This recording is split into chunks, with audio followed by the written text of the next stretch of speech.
We have a voicemail number. That number is 219-2-DAVID-P. And I appreciate this. This is a voicemail about Joe Biden dropping out. Okay. Let's listen to it first, and then I'll give you my thoughts. Hi, this is Kathy Wood from Illinois. And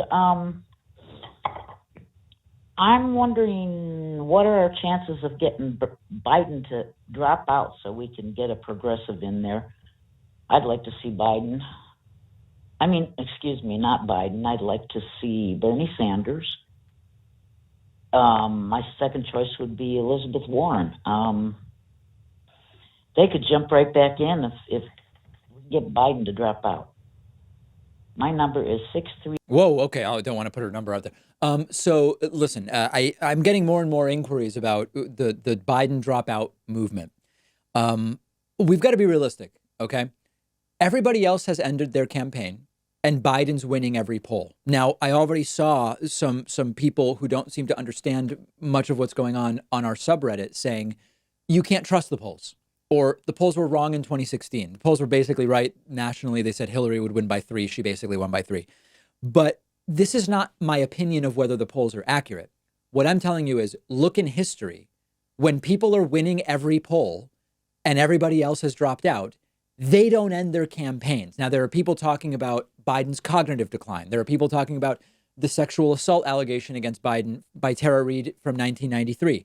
There are people just saying, Biden didn't actually get all the delegates he needs yet. Well, but he has more than anybody else. I think if you're just waiting around thinking Biden will quote, come to his senses and cancel his campaign while he is winning every poll, you've not paid attention to how history works.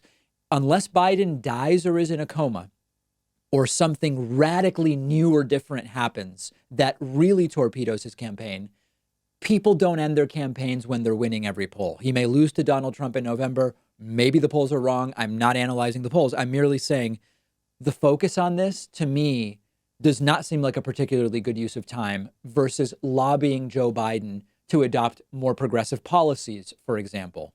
Getting Bernie to ask Joe, I will, be out there with you every single day if you can do these 2 things to your policy and announce, right? That seems like a much better use of our time.